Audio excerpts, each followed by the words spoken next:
So hello guys and welcome to the new video.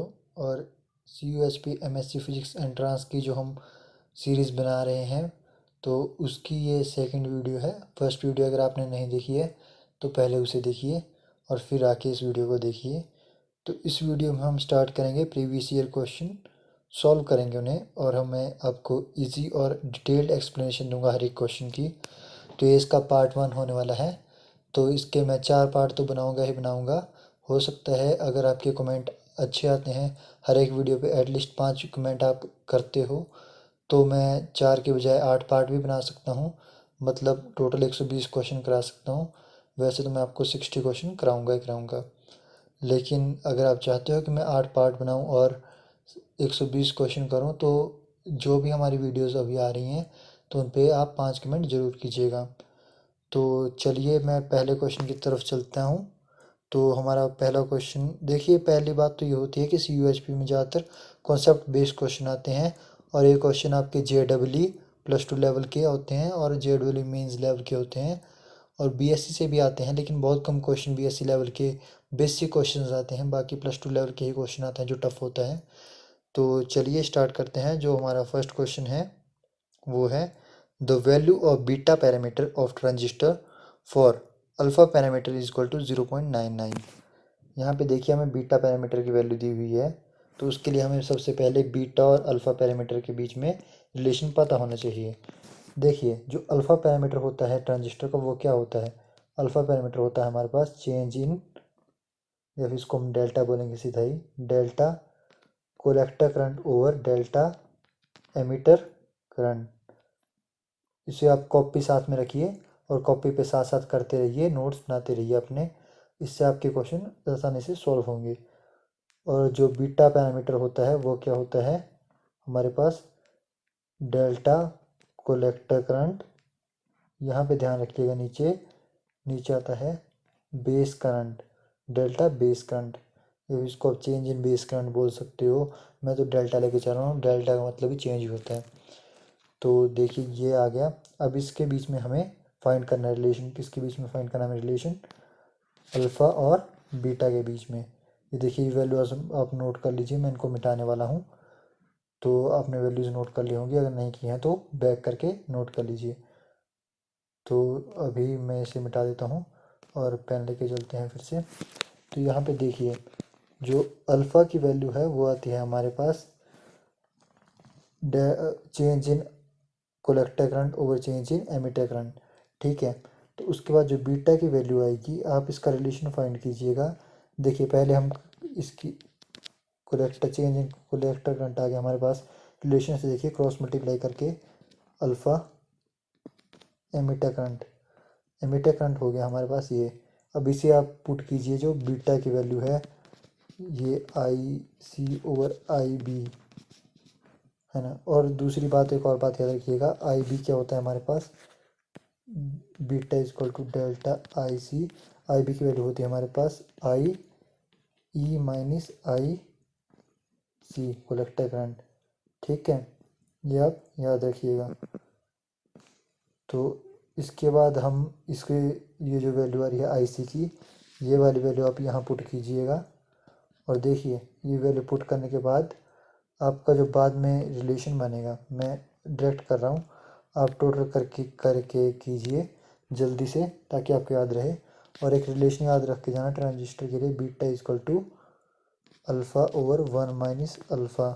अब यहाँ पे वैल्यू पुट कीजिए अल्फ़ा की 0.99 और 1 माइनस 0.99 आएगा 0.01।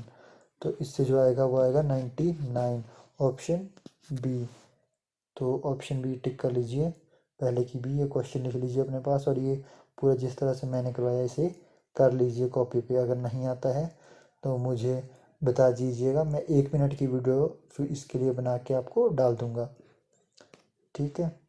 तो सेकंड क्वेश्चन की तरफ चलते हैं। सेकंड क्वेश्चन हमारे पास, Madelung constant alpha of 1 dimensional crystal having positive and negative ion. तो सबसे पहले देखिए मेडुलांग क्रिस्टल होता क्या है।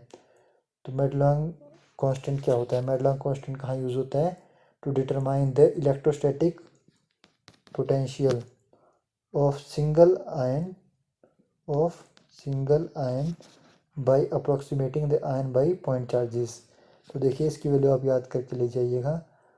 तो इसकी वैल्यू क्या आती है हमारे पास बी 1.38, ये आंसर है इसका 1.38 Madelung constant for one dimensional crystal having positive and negative ion. ये कांस्टेंट की वैल्यू है 1.38 मेडलॉन्ग कांस्टेंट की।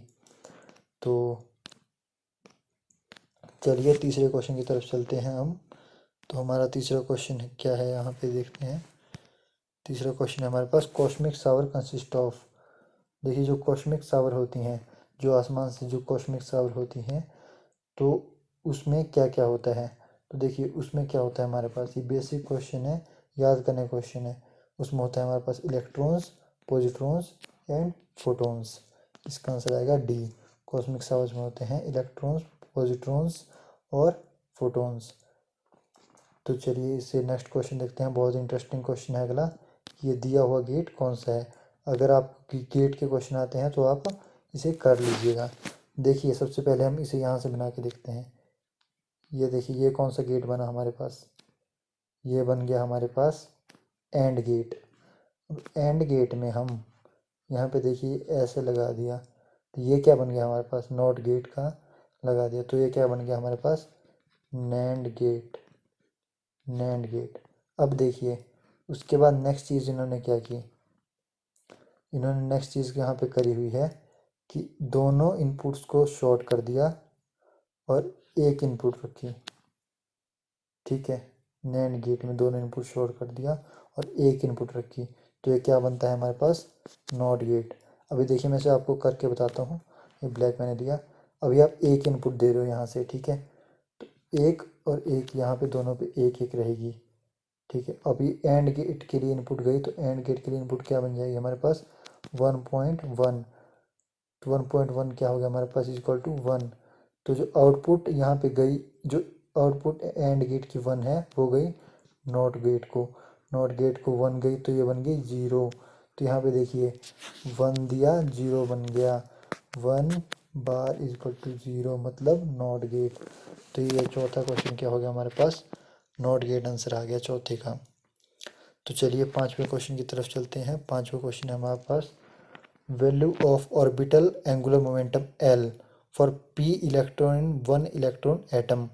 देखिए बहुत ज़्यादा इंटरेस्टिंग क्वेश्चन है, बहुत ज़्यादा आसान क्वेश्चन है। +2 लेवल्स की तरह से कराऊंगा मैं, बीएससी की तरह नहीं कराऊंगा। देखिए +2 में क्या होता था, एल की वैल्यू क्या होती है हमारे पास, L into L plus 1 into H over 2 pi. H over 2 pi क्या होता है हमारे पास, एच कट। ठीक है, तो L is equal to L into L plus 1 into H cut, ये आ गई वैल्यू हमारे पास। तो अब देखिए पी के लिए यहाँ पे टेबल बनाइए एक, एस पी डी एफ। तो जो एल की वैल्यू होती है वो कैसे होती है, 0 1 2 3। तो पी के लिए पूछा हुआ, तो एल की वैल्यू 1 पुट कीजिए, L is equal to 1 root of 1 into 1 plus 1 क्या आ गया हमारे पास, √2। और यहाँ पे एच कट है तो √2 एच कट, ये सी ऑप्शन देखिए √2 एच कट। अगर यहाँ पे एस के लिए पूछी होगी तो क्या आएगी 0। हमेशा याद रखिएगा एंगुलर मोमेंटम की, ऑर्बिटल एंगुलर मोमेंटम कितना होता है एस के लिए 0। डी के लिए आ जाएगी हमारे पास 2 into 3 is equal to 6 under H cut. अब इसे आप कर लीजिएगा, उसी तरह से एफ के लिए भी आ जाएगी। तो चलिए 6वें क्वेश्चन की तरफ चलते हैं। छठा क्वेश्चन है हमारे पास रेडिएशन ऑफ एनर्जी ई। ये देखिए ये रेडिएशन आई, E falls normally on a perfectly reflecting surface. ये सरफेस है, ये परफेक्टली रिफ्लेक्टिंग है। ठीक है, तो ये रिफ्लेक्ट कर देगा। तो ये पूछ रहा है कि हमारे पास ट्रांसफर्ड मोमेंटम और टू द सरफेस, कि जो मोमेंटम आया वो सरफेस को कितना मोमेंटम ट्रांसफ़र हुआ। तो देखिए हमारे पास ये क्वांटम मैकेनिक्स में रेडिएशन, ब्लैक बॉडी रेडिएशन में क्या फार्मूला होता है, energy is equal to momentum into speed of light. ठीक है, तो यहाँ पे देखिए जो इंसिडेंट हो रहा है वो हो रहा है हमारे पास पी आई मोमेंटम, देख लिए इंसिडेंट हो रहा है, और पी आर मोमेंटम हमारे पास रिफ्लेक्ट हो रहा है। तो ये P आ गया हमारे पास इज इक्वल टू E/C। तो PI भी आ गया हमारे पास E/C। ठीक है, अब यहाँ पे मैं 1 मिनट कलर चेंज कर देता हूँ पेंसिल का। PI आ गया, मतलब मोमेंटम जो इंसिडेंट हो रहा है वो आ गया हमारे पास E/C।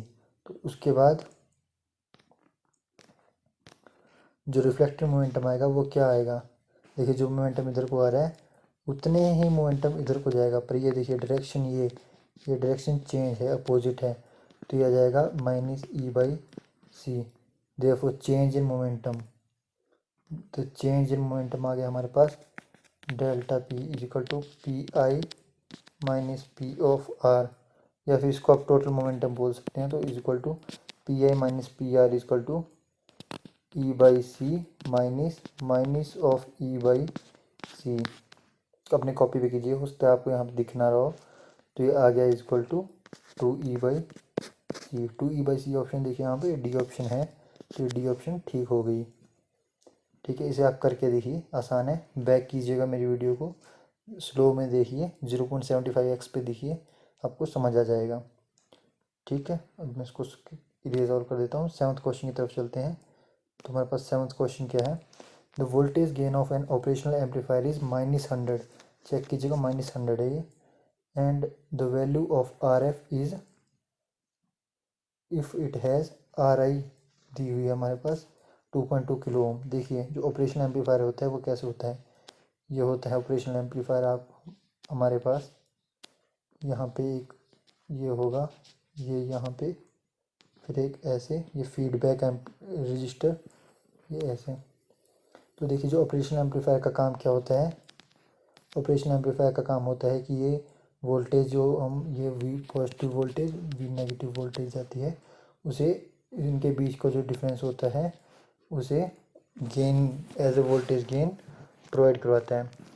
ये आप अभी MSc में आके पढ़ेंगे इसके बारे में, इलेक्ट्रॉनिक्स में। तो अभी देखिए हमारे पास सिंपल फार्मूला बताऊंगा मैं आपको। Voltage gain AV is equal to minus of RF over RI। ये यहाँ पे RI होता है और ये फीडबैक रजिस्टर होता है RF। तो अभी देखिए -100 दिया हुआ है वोल्टेज गेन, मतलब -100 दिया हुआ है, तो -RF ओवर 2.2, माइनस से माइनस कैंसिल, 2.2 इधर गया तो क्या बन गया हमारे पास 220 ऑप्शन बी है यहाँ पे, 220 किलो ओम। तो ये आंसर हमारे पास हो गया। अगर आपको ऑपरेशनल एम्पलीफायर की वीडियो देखनी है तो नेसो एकेडमी नाम से यूट्यूब चैनल है, वहाँ पे भी ऑपरेशनल एम्पलीफायर की वीडियोस आती हैं। और एक दिनेश जैन करके सर हैं, शायद उन्होंने बनाई हो, लेकिन हम नेसो एकेडमी पे देखना, वहाँ पे वीडियो होगी। मतलब आपको ऐसे जस्ट अंडरस्टैंड करने के लिए, वैसे ये क्वेश्चन बहुत कम आते हैं। तो चलिए अभी हम नेक्स्ट क्वेश्चन की तरफ चलते हैं, 8th क्वेश्चन की तरफ। तो जो हमारा 8th क्वेश्चन है वो है the magnetic lines of force can't penetrate into body of a superconductor due to a phenomena known as. ये देखिए आपके 3rd ईयर की जो बुक है सॉलिड स्टेट फिजिक्स, उससे क्वेश्चन आ गया कि जो मैग्नेटिक लाइन्स ऑफ फोर्स हैं, ये देखिए एक सुपरकंडक्टर है, इसमें पेनिट्रेट नहीं करेंगी, यहाँ से ऐसे मुड़ के ऐसे चली जाएंगी। ये मैग्नेटिक लाइन्स ऑफ फोर्स हैं जब एक सुपरकंडक्टर होगा। तो देखिए ये कौन सा इफेक्ट होता है हमारे पास, मेजनर इफेक्ट। लंदन थ्योरी आपको पता है क्या होती है, बहुत बड़ी थ्योरी है। BCS थ्योरी भी आपको पता है, आइसोट्रोपिक इफेक्ट भी आपको पता है। तो इनको एक बार पढ़ लीजिए, इनमें से भी क्वेश्चन आ सकता है। पर ये जो मैं बता रहा हूँ ये मेजनर इफेक्ट है कि जो मैग्नेटिक फोर्स ऑफ लाइन है ये पेनिट्रेट नहीं करेंगी, साइड से होकर चली जाएंगी। और इस क्वेश्चन को कैसे और पूछ सकते हैं कि सुपर कंडक्टर होता है वो डायमैग्नेटिक बिहेव करता है। डायमैग्नेटिक मतलब जिसमें मैग्नेटिक फील्ड लाइंस नहीं आ सकें, डायमैग्नेटिक। तो वो कौन से इफेक्ट के कारण करता है, वो होता है हमारे पास मेजनर इफेक्ट। ठीक है, तो अभी हम 9th क्वेश्चन की तरफ चलेंगे। देखिए 1-1 मिनट में ये क्वेश्चन सॉल्व हो रहे हैं हमारे पास। तो 9th क्वेश्चन आ रहा है the phenomena of splitting of a spectral line into number of component lines with the application of magnetic field. ये देखिए ये स्पेक्ट्रल लाइन होती है हमारे पास, जब हमारे पास कोई मैग्नेटिक फील्ड नहीं है तो स्पेक्ट्रल लाइन ऐसे है, लेकिन जैसे ही मैग्नेटिक फील्ड आती है तो जो स्पेक्ट्रल लाइन है वो ऐसे स्प्लिट होती है नंबर ऑफ वेज में। तो ये कौन सा इफेक्ट है, याद कीजिए, 3rd ईयर आपका क्वांटम फिजिक्स की बुक, वहाँ से क्वेश्चन है। देखिए अब करते हैं। स्टार इफेक्ट आपको पता है क्या होता है? बिल्कुल सही, आपको पता होगा। रमन इफेक्ट भी आपको पता होगा। टनल इफेक्ट भी पता होगा कि कोई जाता है तो वो क्वांटम मैकेनिकली टनलिंग कर लेता है अंदर तक, है ना। तो ये देखिए जी मैन इफेक्ट वगैरह होता है हमारे पास। तो ये जी मैन इफेक्ट है कि जो मैग्नेटिक फील्ड के टाइम पे स्प्लिट हो जाती हैं लाइंस। तो 9th क्वेश्चन का आंसर आ गया हमारे पास डी, जी मैन इफेक्ट। ये 3rd ईयर की जो सेकेंड बुक है क्वांटम मैकेनिक्स, ध्यान दीजिए, उसको पढ़ लीजिए। बहुत सारे क्वेश्चन देखिए, डायरेक्ट क्वेश्चन आ रहे हैं, आपका एक एक नंबर सीधा बन रहा है। तो अभी हम नेक्स्ट स्लाइड पे चलते हैं 10th क्वेश्चन की तरफ। यहाँ पे है क्वेश्चन हमारे पास, at T is equal to 0 kelvin at absolute 0 kelvin temperature the entropy of system is. तो ये कौन सा लॉ है? देखिए अब मैं से एक और तरीके से बोलता हूँ।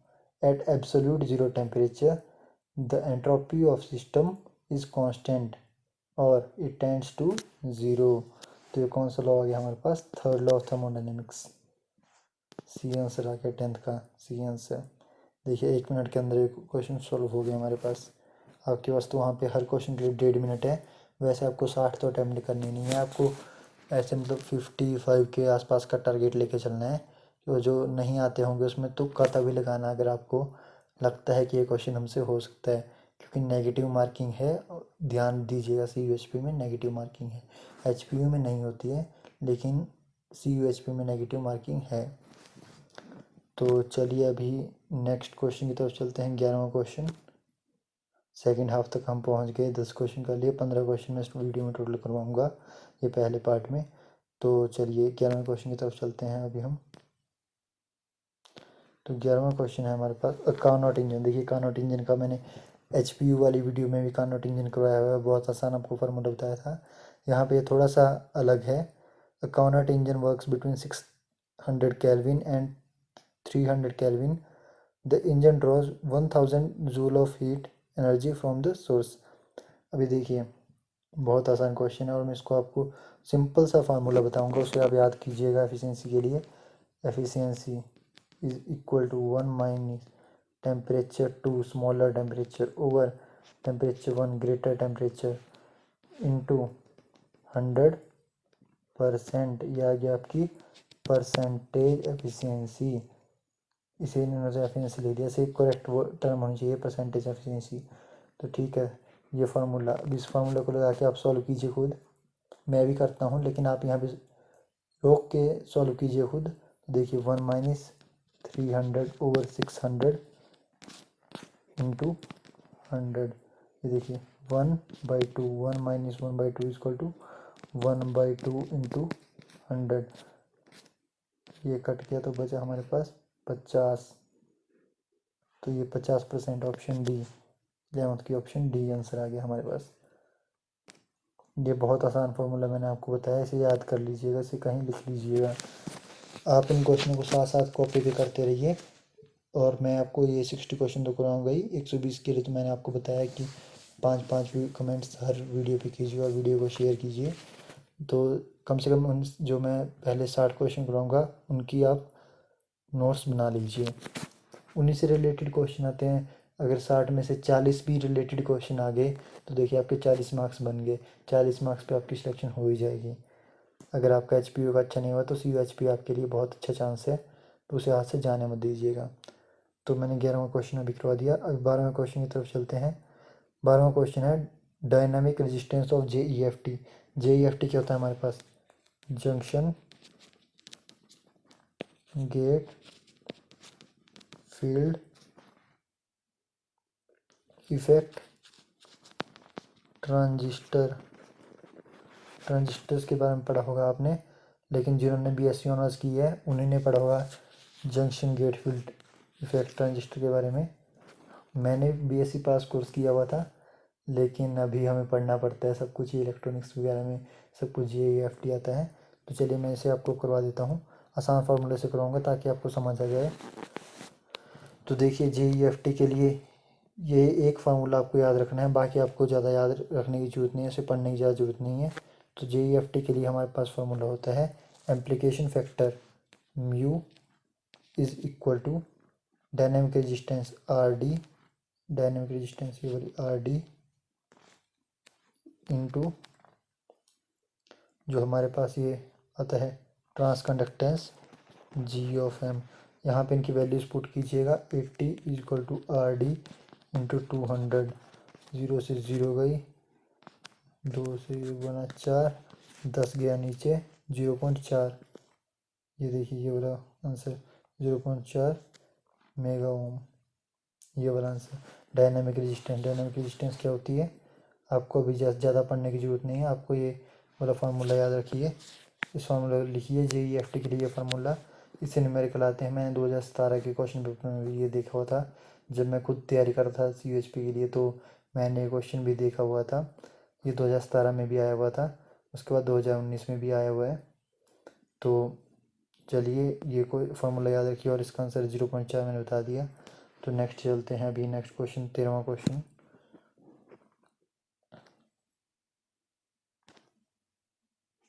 क्वेश्चन आ गया हमारे पास, हीलियम इन अ सिंगलेट स्टेट, फिर से quantum mechanics, 3rd year 2nd book.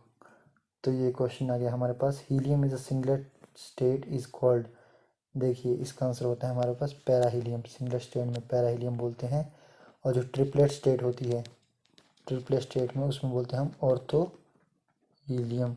ये दो तो कहीं से भी है नहीं, इन्हें तो देखो ही नहीं। तो जो ट्रिपलेट स्टेट का पूछेंगे उससे बोलेंगे ऑर्थो हीलियम। तो देखिए एक और बात आती है कि किस में एनर्जी ज़्यादा होती है, ये क्वेश्चन भी आ जाता है। तो जो सिंगलेट मतलब पैरा हीलियम में होती है, वो एनर्जी हायर होती है देन ट्रिपलेट स्टेट। ये भी आप याद रखिएगा, याद रखिए, इसको लिख लीजिए अपने पास। दोनों में से हो सकता है क्वेश्चन आ जाए इस पर भी। तो अभी 14वें क्वेश्चन की तरफ चलेंगे। तो हमारे पास 14th क्वेश्चन है, selection rule delta J is equal to +-2 leads to. देखिए इसके मैं जो सिलेक्शन रूल होते हैं उसे एक बार देख लीजिए। Delta J 0, +-2।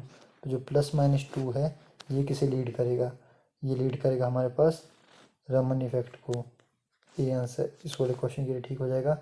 अगर आपको क्वेश्चन ऐसे आ गया कि delta J equal to 0 leads to, then ये किसे लीड करेगा, रेलिंग स्कैटरिंग। यहाँ पे है नहीं ऑप्शन, पर रेलिंग स्कैटरिंग को करेगा delta J equal to 0 selection rules. देखिए अपने हाइड्रोजन वाले चैप्टर है, उससे आगे वाले चैप्टर में होगा शायद, दिनेश वाली बुक में ये नहीं है, मॉडर्न वाली बुक में है सिलेक्शन रूल्स। तो उन्हें देख लीजिए एक बार, यहाँ पे देख लीजिएगा। +-2 होगा तो वो किसे करेगा, रमन इफेक्ट को, और अगर 0 होगा तो किसे करेगा हमारे पास रेलिंग स्कैटरिंग को। ठीक है, तो अभी लास्ट क्वेश्चन की तरफ चलते हैं। लास्ट क्वेश्चन है हमारे पास, इफ़ L इक्वल टू 1। बहुत आसान क्वेश्चन है, इसे तो आप ऐसे देखते ही कर दीजिए। L equal to 1 then value of ml की वैल्यू क्या होती है, -L2 + L, मतलब -1 0 1। अगर L2 हो गया देन -2 1 -1 0 1 2। यहाँ पे 3 हो गया -3 -2 -1 0 1 2 3। ये देखिए बहुत आसान क्वेश्चन है। तो चलो इसी के साथ आपका पहले पार्ट के सारे क्वेश्चन सॉल्व हो गए। अगर आपको किसी क्वेश्चन में कुछ डाउट है, या आपको अगर मैंने ऐसे ही करवा के छोड़ दिया, पूरा ढंग से नहीं समझाया हुआ, अगर आपको कैलकुलेशन करने को दे दी है तो नहीं हो रहा है आपसे अगर वो सॉल्व, तो वो नीचे कमेंट करके बताइएगा। मैं 1 मिनट की video as a doubt solver video में डाल दूँगा, और 1 मिनट की वीडियो अगर किसी क्वेश्चन में कुछ प्रॉब्लम है। तो अभी 16 से 30 क्वेश्चन नेक्स्ट पार्ट में आएंगे, तो आप सब्सक्राइब कर लीजिएगा चैनल को, ताकि वो क्वेश्चन आपके पास जल्दी से जल्दी वीडियो आपको नोटिफिकेशन आ जाए और आप उसे देख सकें। अगर किसी को एंट्रेंस की डेट पता है तो वो नीचे कमेंट करके बता दे, ताकि मैं जल्दी से जल्दी वीडियोस करके पूरी कोर्स को कवर कर सकूं। क्योंकि ऐसे तो मैं अपने स्पीड से वीडियोस बना रहा हूँ, लेकिन अगर एंट्रेंस ज़्यादा ही नज़दीक होगा तब तो मुझे दिन की 3-3 वीडियो भी हो सकता है डालना पड़े, तो बता दीजिएगा। तो चलिए इसी के साथ धन्यवाद। अभी नेक्स्ट स्लाइड आएगी, उसे देख लीजिएगा, उसमें वीडियो और चैनल को सब्सक्राइब करने की वो है। तो चलिए धन्यवाद, और नेक्स्ट वीडियो बहुत जल्दी आएगी। तो नीचे आप कमेंट कर दीजिएगा इस वीडियो में अगर आपको कुछ सॉल्व समझ नहीं आया, और कुछ ना कुछ कमेंट करके ज़रूर जाइएगा और लाइक ज़रूर कीजिएगा। चलिए, धन्यवाद।